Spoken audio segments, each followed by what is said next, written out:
ayah dan ibu, kita memiliki kewajiban yang sangat luar biasa mulia. Jangan sama sekali Anda merasa beban. Dan ketahuilah, mendidik anak itu termasuk ibadah. La yukallifullahu nafsan illa wus'aha. Anak adalah apa yang ada di dalam diri kita.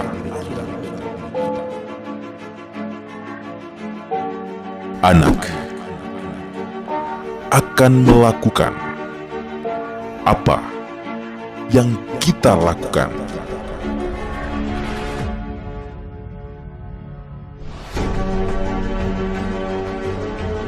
Anak adalah peniru yang sangat ulung. Mereka adalah harapan kita di akhirat kelak. Bekal apa yang sudah kita siapkan kepada mereka untuk mengarungi arus akhir zaman?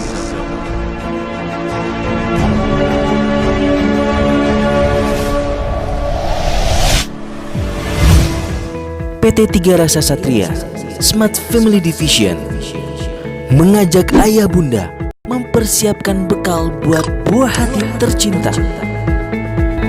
Dalam acara webinar akbar, sulitkah memperkenalkan akhlak kepada anak di era teknologi? Catat waktunya, Senin 22 Juni 2020. Dimulai dari pukul 13.00 waktu Indonesia Barat. Bersama pembicara Syekh Ali Jaber dan host Kang Nyo. Klik link berikut, semuanya gratis.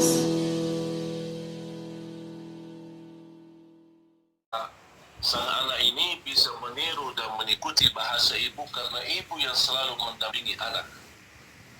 Sang ayah selalu sibuk mencari nafkah, mencari rezeki, dan kebanyakan waktu di luar rumah. Berarti tanggung jawab ibu adalah sumber pendidikan. Semakin ibu bertanggung jawab, semakin ibu benar-benar orang-orang yang bertakwa kepada Allah Subhanahu wa Ta'ala, nyalain aja AC-nya sayang. dia semakin mampu mendidik anaknya. Dan kita lihat sepanjang sejarah, pasti kita menemukan al-ummu madrasatul in a'dadtaha a'dadta jilan tayyib al-a'raqi. Itu seorang ibu adalah sumber pendidikan. Dia sekolah mendidik anak sebelum dia dimasukin sekolah. Tempat pendidikan, sumber pendidikan. Ketika kita bisa membina sang ibu dan melahirkan atau mewujudkan sang ibu yang cerdas, sang ibu yang bertanggung jawab, sang ibu pendidikannya yang baik, sang ibu yang memiliki pengertian untuk mendidik anak yang salih salihah, bahkan sang ibu sangat dekat hubungannya sama Allah Subhanahu wa Ta'ala, sangat dekat hubungannya dengan agama, sangat dekat hubungannya dengan Al-Quran. Disitulah akan terlahir generasi-generasi yang benar-benar bertakwa kepada Allah Subhanahu wa Ta'ala, akan mampu mewujudkan generasi-generasi yang luar biasa, bisa menjadi generasi yang amanah, generasi yang takwa. Dan kita selalu mendengar kata, setiap laki-laki yang sukses pasti di belakangnya seorang ibu yang mendukungnya atau seorang wanita. Berarti posisi sebelum kita memfikirkan anak-anak yang salih salihah, kita perlu memikirkan bagaimana memilih sang ibu bagaimana memilih sang istri yang mampu menjadi bersama suaminya adalah memimpin rumah tangga. Kata seorang anak ini, ya Amirul Mukminin, ayahku durhaka duluan. Cara mendidik anak-anak kita. Terus yang ketiga adalah orang tuanya memiliki peran untuk menjadi contoh baik. Orang tuanya bukan tugasnya hanya memerintahkan anak, tapi bagaimana bisa terapkan kebaikan di hadapan anak-anak. Kalau kita memperhatikan zaman sekarang, bukan yang kita khawatir anak-anak kita lebih banyak menghabiskan waktu bersama HP-nya dan main game. Kita lihat para orang tuanya saja menghabiskan waktu berjam-jam dengan HP-nya. Ada seorang naik kereta, kemudian di sampingnya dia bertemu seorang ayah dan anaknya, dan dua-duanya sedang membaca buku. Dan si orang ini bertanya, bagaimana kamu membiasakan anakmu sambil lebih memilih baca buku dibanding dia main game? Kata beliau, saya membiasakan diri hobi baca buku, makanya anak saya ikut meniru ayahnya. Ini yang perlu kita harapkan dan kita kejar dan kita perjuangkan, orang tua yang menjadi contoh baik. Ucapannya, sikapnya, perilakunya, sehari-harinya, cara dia makan, cara dia berpakaian, cara dia berbicara, cara dia bergaul, cara dia beribadah, ini semua sangat mempengaruhi akhlak anak-anak kita. Dan setiap, dan ini dua-duanya harus diperjuangkan seorang sang ayah, sang ibu, untuk bagaimana menjadi orang-orang yang contoh baik.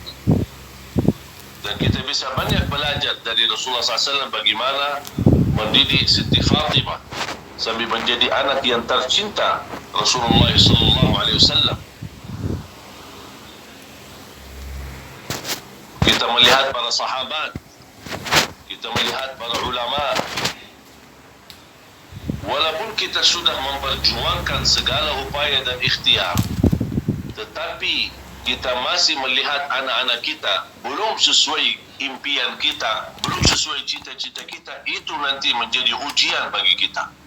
Menghadapinya dengan sabar, menghadapinya dengan kebaikan, mendoakan tidak boleh putus asa, sampai ada satu saat kita insya Allah dirubahkan anak-anak kita menjadi lebih baik.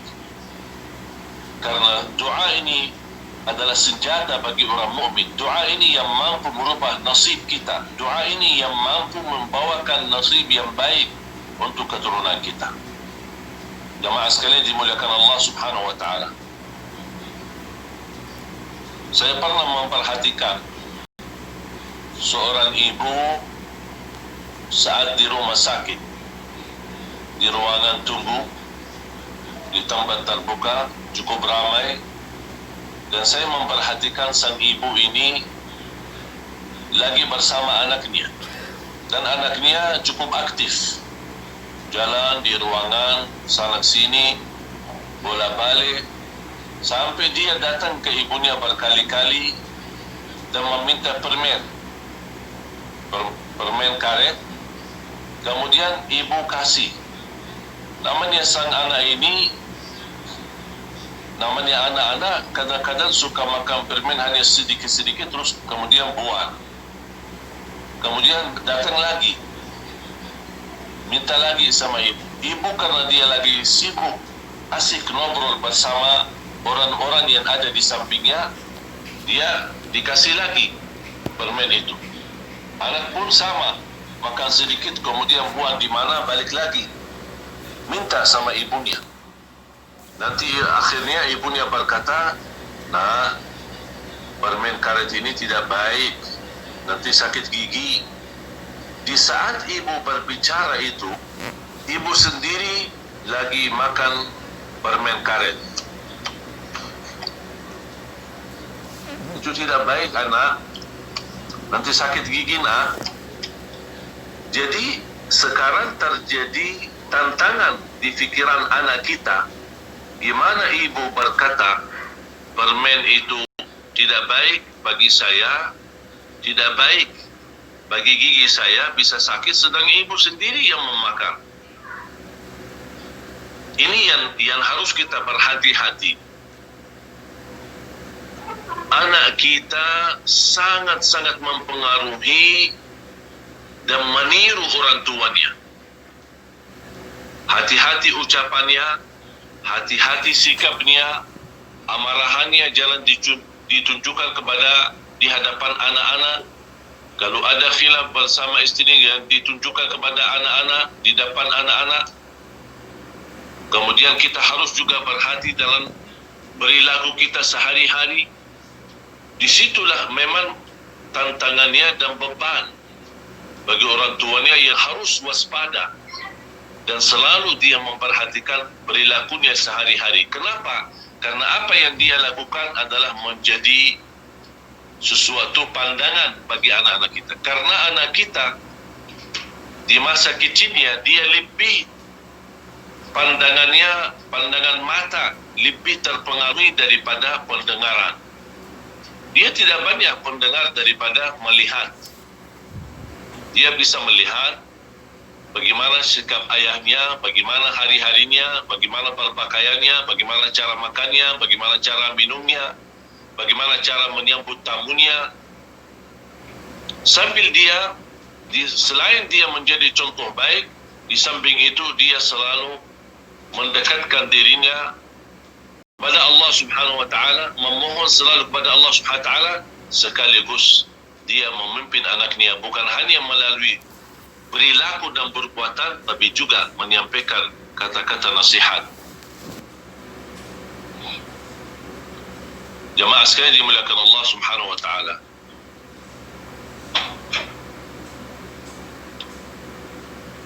Keluarga yang beriman, Allah Subhanahu wa taala memberikan hadiah istimewa. Sebagaimana firman Allah Subhanahu wa taala di surah At-Tur. Surah At-Tur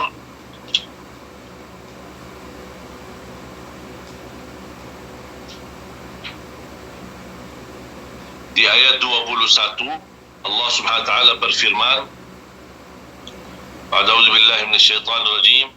والذين آمنوا واتبعتهم ذريتهم بإيمان ألحقنا بهم ذريتهم وما ألتناهم من عملهم من شيء كل امرئ بما كسب رهين. Orang-orang yang beriman kemudian diikuti oleh keturunan dan keluarga yang beriman, Allah akan berikan anugerah untuk mereka. Allah kumpulkan kembali mereka yang beriman itu, akan dimasukkan dan dikumpulkan bersama-sama di dalam surga Allah Subhanahu wa taala. Dan ini merupakan hadiah besar bagaimana Allah Subhanahu wa taala menganugerahkan keturunan yang salih-salihah dan dikumpulkan kembali di dalam surganya Allah Subhanahu wa taala. Artinya tidak terpisah mereka di dunia dan tidak terpisah pula di akhirat.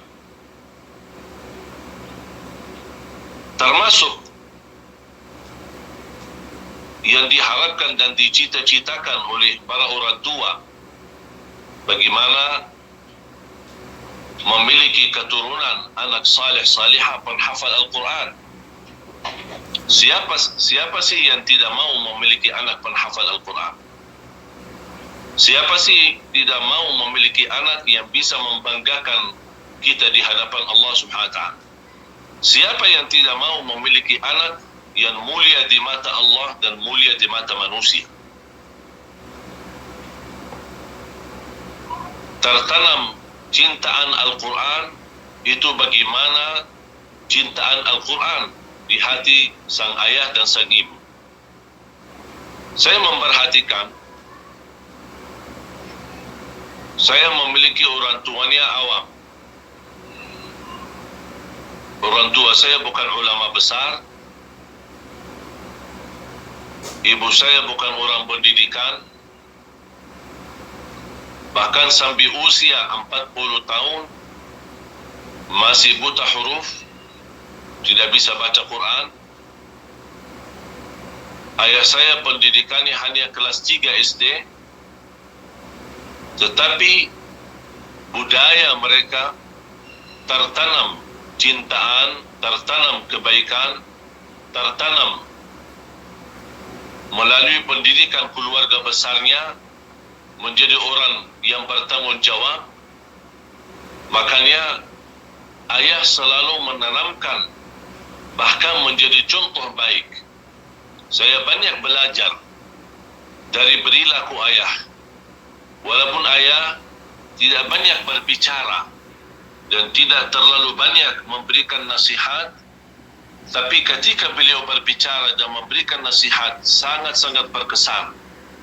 Dan kami sebagai anak sangat mudah menerimanya, karena ayah sebelum berbicara dia sudah menjadi contoh baik. Sudah kita meniru ucapannya, perkataannya, nasihatnya, dan sebelum kita mendengar kita sudah melihat.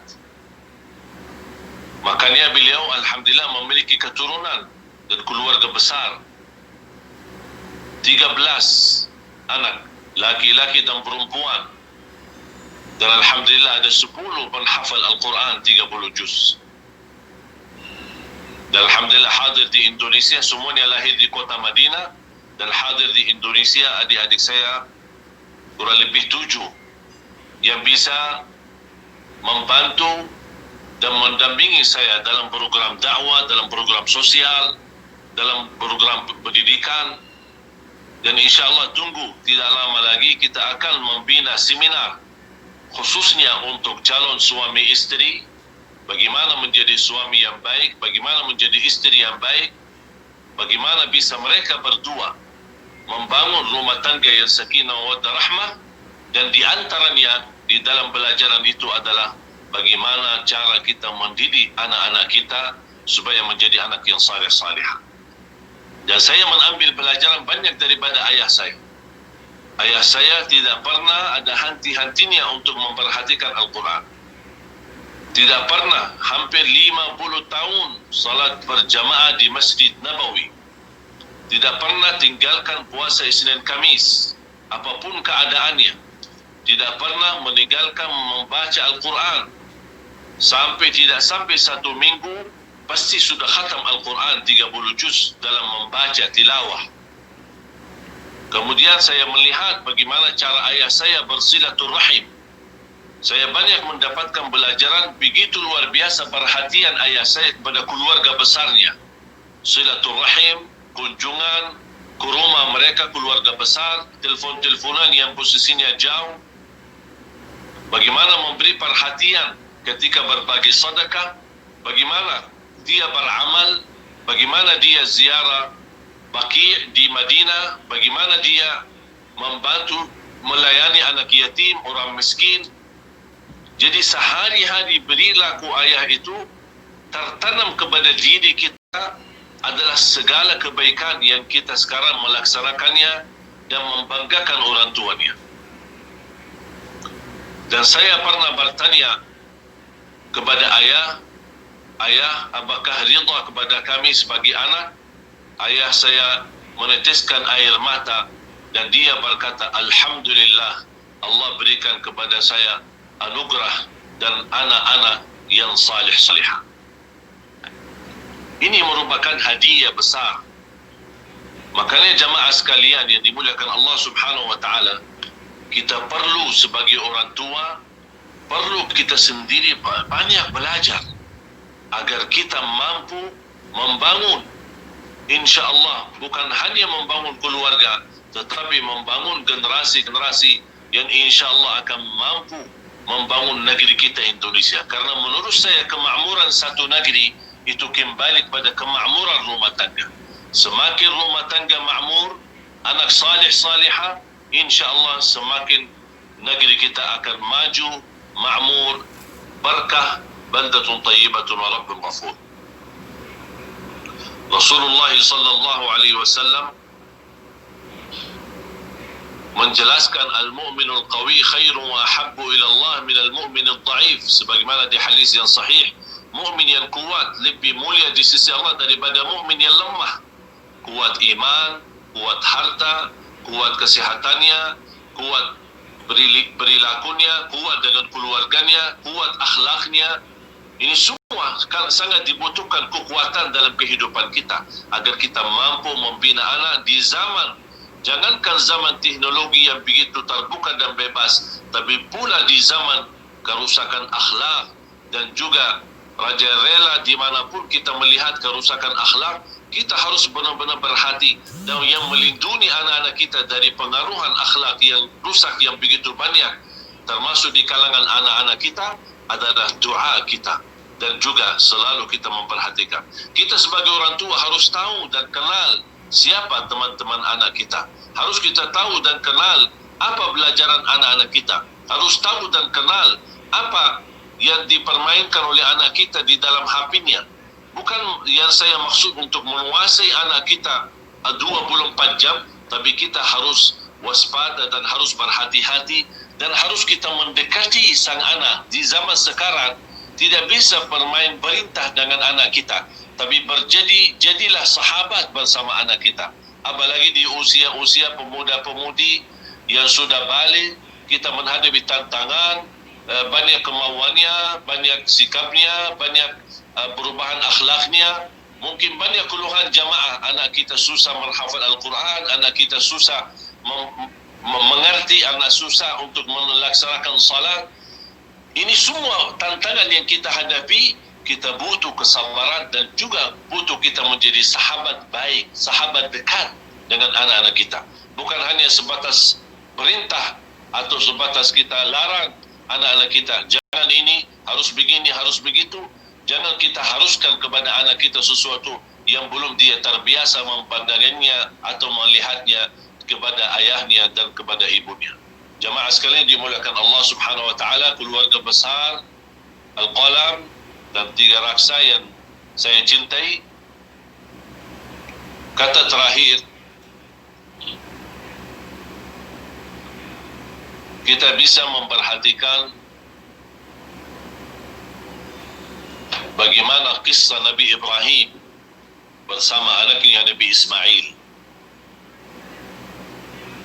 Bagaimana sampai Nabi Ismail bersedia untuk disembelih. Betapa jiwanya seorang anak, betapa mulianya seorang anak yang mampu berbakti baik, yang mampu mentaati, yang mampu menjadi saleh untuk ayahnya, sampai dia bersedia disembelih karena ayahnya yang menceritakan. Dan saya yakin Nabi Ibrahim sebelum menerangkan kebaikan itu melalui perkataan, Nabi Ibrahim alaihissalam sendiri menjadi contoh yang baik. Belum lagi senantiasa doa Nabi Ibrahim yang memanjatkan kepada Allah Subhanahu wa taala untuk mendapatkan anugerah keturunan.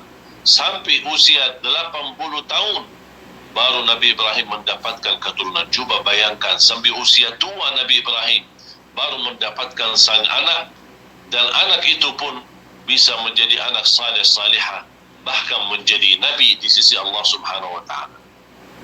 Belum tentu orang tua yang saleh mendapatkan anak yang saleh.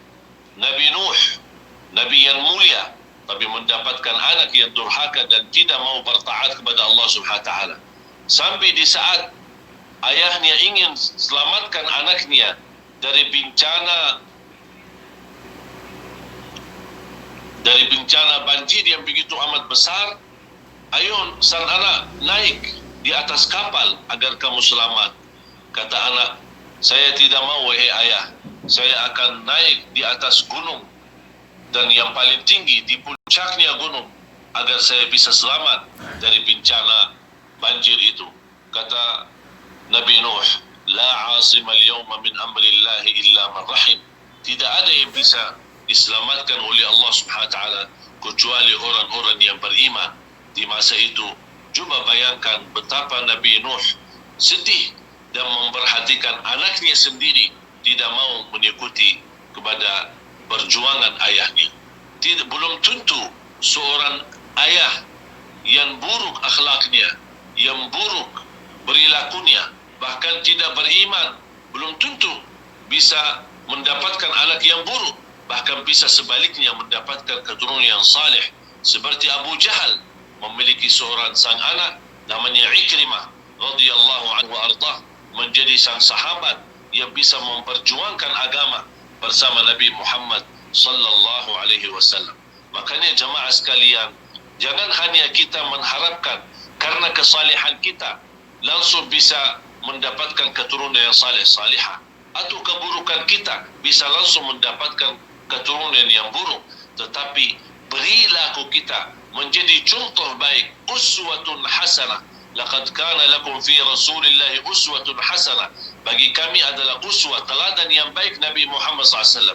Termasuk bagi anak-anak kita, teladan yang baik adalah Nabi Muhammad SAW dan orang tuanya, bagaimana bisa menjadi anak yang saleh salihah. Sebenarnya harapan itu dan cita-cita ini bukan sesuatu yang sulit, sangat mudah bagi orang-orang yang percaya Allah Subhanahu Wa Taala Maha mengabulkan doa dan Allah Maha menghargai perjuangan. Yakini jemaah sekalian, Allah tidak akan sia-siakan perjuangan kita. Dan kita bisa memperhatikan bagaimana seperti contoh acara Hafiz Indonesia. Ini sebenarnya menjadi pelajaran yang sangat luar biasa. Dari tahun 2013 sampai tahun ini 2020, masih acara Hafiz Indonesia menjadi acara favorit untuk anak kita, menjadi acara yang terbaik, menjadi acara contoh, bisa memberikan teladan yang baik, dan kita bisa mendengar banyak cerita-cerita yang sangat berkesan bagaimana perjuangan orang tuanya yang bisa memiliki keturunan yang saleh salihah. Dan subhanallah, yang saya kagumi, rata-rata orang tuanya di acara Hafiz Indonesia, rata-rata orang tua beserta Hafiz Indonesia termasuk orang-orang awam, anak bertani, orang tua yang tidak terlalu banyak pendidikannya, bahkan masih banyak orang di antara mereka yang masih buta huruf. Tapi begitu mereka memperjuangkan, bukan hanya sebatas menjadi cita-cita, menjadi doa, tapi mereka juga memperjuangkan terhadap perilaku sehari-hari, mendatangkan guru, mereka sendiri menurbankan waktu, menurbankan tenaga, menurbankan hartanya untuk bisa mendapatkan anak yang saleh salihah dan penghafal Al-Quran. 3 poin, kalau kita bisa berjuangkan dan kita kurbankan, insya Allah akan Allah berikan rahasia waktu yang kita kejar, yang kita harapkan. Yang pertama, habiskan tenaga. Yang kedua, menghabiskan waktu. Yang ketiga, menghabiskan harta. Contoh, kalau kita ingin anak yang saleh salihah, berarti kita perlu menghabiskan tenaga untuk anak-anak kita. Yang kedua, menghabiskan waktu untuk anak-anak kita. Jangan kita menyisahkan waktu hanya sedikit dan sebentar untuk anak kita. Habis itu kita mengharapkan anak kita bisa menjadi mulia dan bisa menjadi sukses atau bisa menjadi anak saleh salihah. Kemudian kita menghabiskan harta, apapun kemampuan kita. Dan saya yakin para orang tuanya setelah menjadi orang tua, setelah menjadi orang yang bertanggung jawab, pasti cita-citanya semua daripada untuk diri kita sudah dialihkan kepada anak-anak kita. Tak ada orang tua yang mengharapkan dia menjadi lebih baik daripada anak. Justru para orang tuanya mengharapkan anaknya menjadi lebih baik daripada dirinya sendiri. Dan dalam 3 poin ini, menghabiskan waktu, menghabiskan tenaga, menghabiskan hartanya untuk sang anak kita, insya Allah akan Allah Subhanahu Wa Taala memberikan penghasilan yang sangat luar biasa. Yakini tidak akan sia-sia perjuangan kita, tidak akan sia-sia apapun yang kita sudah tanamkan kepada anak kita. Insya Allah akan kita membawa manfaatnya di dunia dan di akhirat. Paling tidak, kalau seandainya kita tidak menemukan hasilnya di depan mata, insya Allah akan kita bisa melihat hasilnya di buku amal kita ketika kita dihisab oleh Allah Subhanahu wa taala di hari kiamat, dan apa yang kita tanggungjawab dan kita sudah menerima beban tanggungjawab di dunia, insya-Allah akan Allah ringankan di akhirat menjadi sesuatu amalan yang mulia bagi kita. Apalagi anak kita betul-betul bisa menjadi salih-salihah sepanjang kita sudah wafat, dan dimanapun kita berada di alam kubur, di alam barzakh, akan Allah Subhanahu wa taala sinari kuburan kita. Allah Subhanahu wa taala akan memberikan cahaya di kuburan kita melalui doa anak kita yang selalu dipanjatkan oleh Allah kepada Allah Subhanahu wa taala. Jemaah sekalian, saya akhiri amalan yang insya-Allah memberikan manfaat untuk kita. Yang pertama, sebagaimana saya sudah sampaikan tadi di dalam acara, adalah jangan lupa selalu berdoa. Jangan putus asa. Apapun keluhan orang tua kepada anak, tolong jangan lupa doa. Yang kedua, sedekah. Sedekah ini menurut saya wasilah, salah satu cara dan wasilah untuk merubahkan nasib kita untuk anak, termasuk orang tua yang sudah lama menikah belum memiliki keturunan. Wasilah sedekah ini termasuk kesempatan untuk kita membawa keturunan yang insya-Allah diberkahi Allah Subhanahu wa taala. Termasuk sedekah subuh. Ketika kita isi sedekah subuh, apalagi sedekah. Saya yakin semua jamaah pasti suka bersedekah di hari Jumat, di waktu di masjid, di habis majlis ta'lim, dimanapun kita berada. Tetapi yang saya harap kali ini tingkatkan sedekah subuh yang disertakan doa. Bukan hanya sedekah saja, tapi disertakan doa. Ketika isi sedekah subuh, Anda tidak usah susah payah untuk mencari anak orang miskin dan anak yatim di subuh hari. Anda mulai hari ini bisa beli kotak amal dan simpan di rumah dan isi sedekah subuhnya. Dan setiap isi sedekah subuh, Anda berdoa kepada Allah Subhanahu wa taala, meminta, ya Allah, aku mohon dengan berkah sedekah subuh ini, anugerahkan kepadaku keturunan yang saleh-salihah. Apapun citamu, sebutkan melalui wasilah sedekah ini untuk anak-anak kita. Insya-Allah akan terwujud impian kita dan cita-cita kita yang kita harapkan di dunia dan di akhirat. Amin, amin ya rabbal alamin. Jamaah sekalian dimuliakan Allah Subhanahu wa taala, semoga apa yang saya sampaikan bermanfaat. Semoga ilmu yang kita pelajari bisa menambahkan wawasan, bisa menambahkan ilmu bagi kita, dan insya-Allah ke depan kita terus menambahkan belajaran kita, menambahkan keyakinan kita, menambahkan doa kita kepada Allah Subhanahu wa taala agar insya-Allah apapun yang kita harapkan kepada anak kita, mungkin hal-hal yang kita harapkan dari anak kita belum tentu kita sudah mampu mewujudkan untuk orang tua kita, tetapi insya-Allah kalau kita gagal menjadi anak salih-salih untuk orang tua kita, jangan gagalkan anakmu menjadi salih-salihah dan membanggakan kita di hadapan Allah Subhanahu wa taala, dan insya-Allah selamat bahagia dunia dan akhirat. Amin ya rabbal alamin. Kurang lebihnya mohon maaf. Wabillahi taufiq wal hidayah. Wa sallallahu wa sallam wa barak ala sayyidina wa nabiyina Muhammad. Walhamdulillahi rabbil alamin. Akhirul kalam, subhanakallahumma bihamdika asyhadu an la ilaha illa anta astaghfiruka wa atubu ilaik. Wassalamualaikum warahmatullahi wabarakatuh. Dari panitia Tiga Raksa dan juga Al-Qalam ada iklan yang mau disampaikan dulu. Silakan Kang Ari. Angel sayang banget. Ayo baca doa bangun tidur. Apa ya? Kamu lupa ya? Iya, hehe. Nih, tanya sama Super Hafiz. Hah? Apa ini mah? Ini boneka super pintar yang tahu banyak hal. Hah? Beneran? Iya, coba deh kamu tanya. Coba doa bangun tidur. Alhamdulillahillazi ahyana ba'dama amatana wa ilaihin nusyur.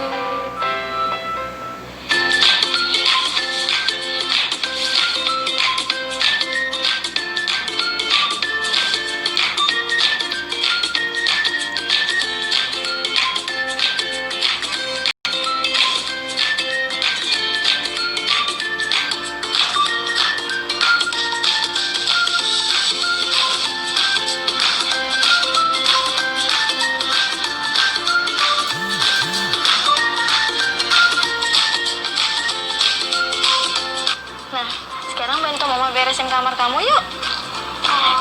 Tidak boleh malas. Coba deh kamu tanya Hafiz, kenapa kamu harus bantu mama? Hafiz, kenapa kita harus membantu mama? Membantu ibu adalah kewajiban bagi semua anak. Apabila kita membantahnya dan menyakiti hatinya, maka Allah akan murka kepada kita. Doa sebelum masuk kamar mandi. Allahumma inni a'udzubika minan. Hafiz, 9 kali 7 berapa? 9 kali 7 sama dengan 63. Oh iya. Ar-Rahmanir-Rahim Maliki Yaumiddin. Ikan apa yang matanya banyak? Ikan apa ya? Kan ikan matanya cuma 2 ya nggak? Iya, kamu tahu nggak apa? Enggak. Jawabannya adalah ikan teri sekilo. Sebutkan nama negara berawal dari huruf I. Inggris, India, Islandia. Salam, salam, assalamualaikum.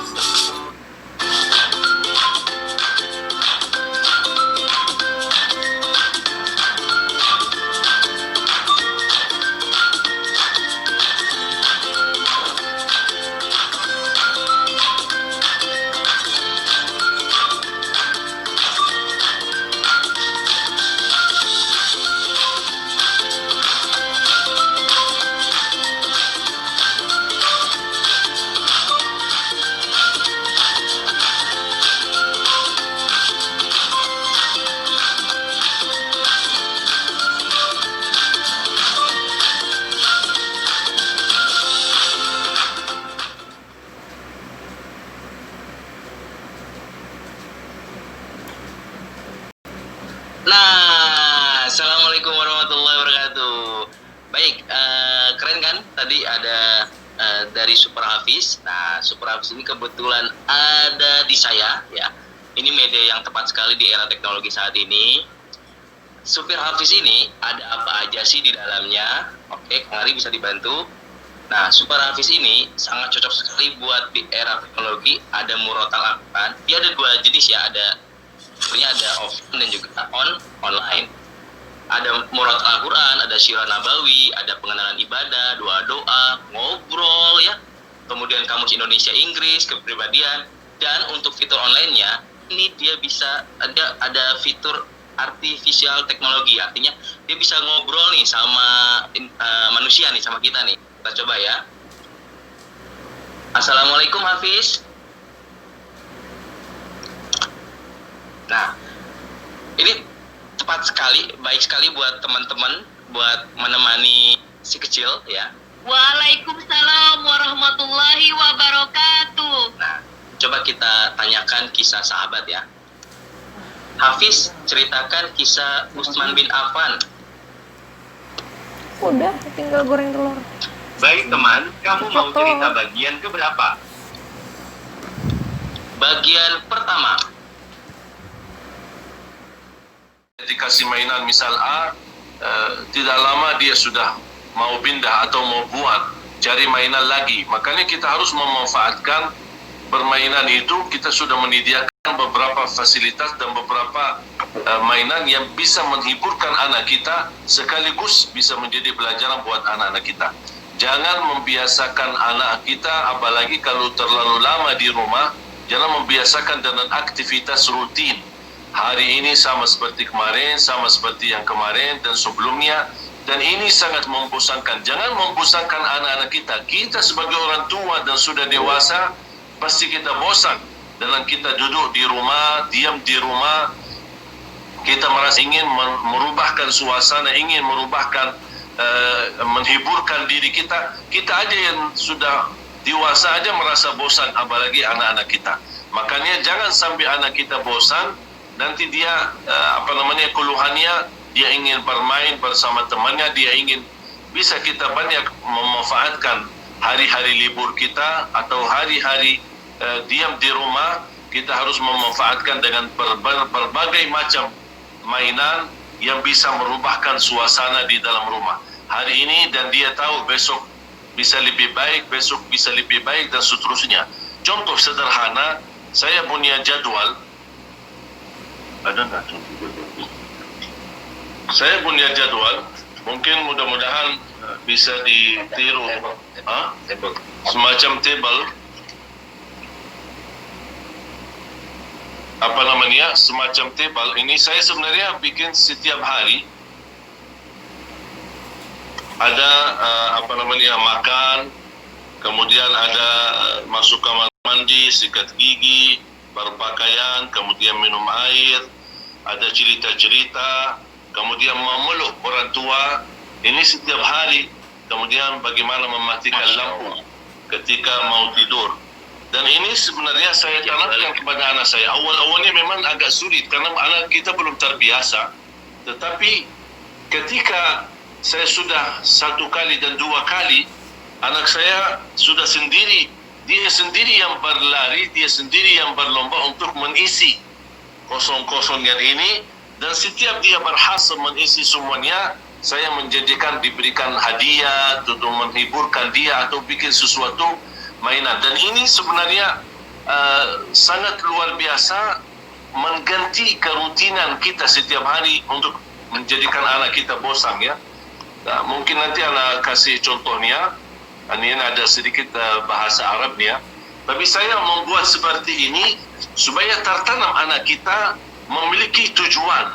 Memiliki tujuan, bukan hanya hidupnya sembarangan atau hidupnya sia-sia. Harus ada tujuan, teratur, tertib, dan ini menjadi ilmu bagi orang tua untuk ditanamkan kepada anak-anak kita.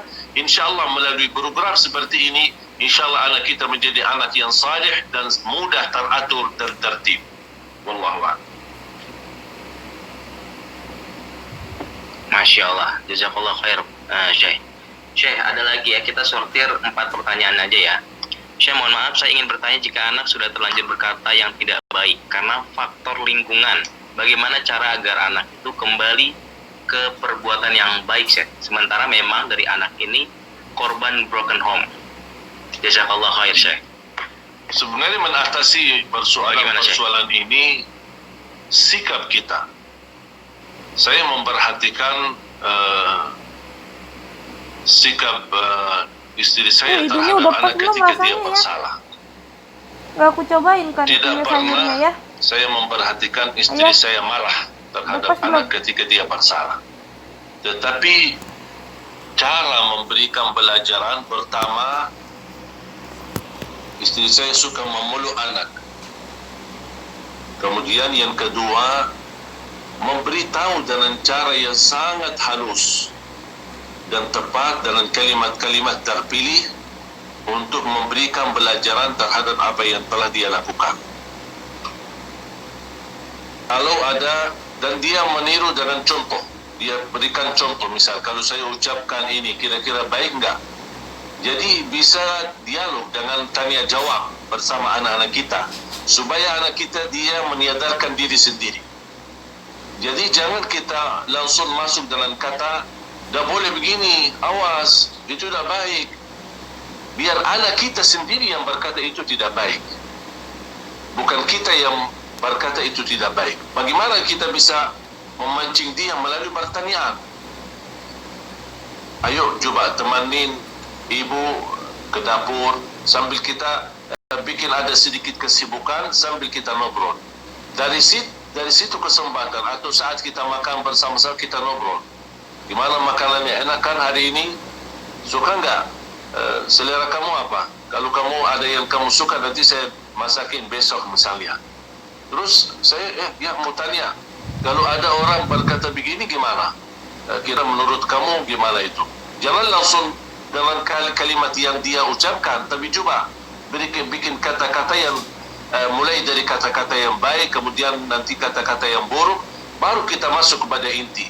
Supaya dia tertanam sendiri, ketika kita sudah bersalah, kita harus minta maaf sama Allah, kemudian minta maaf sama orang tuanya.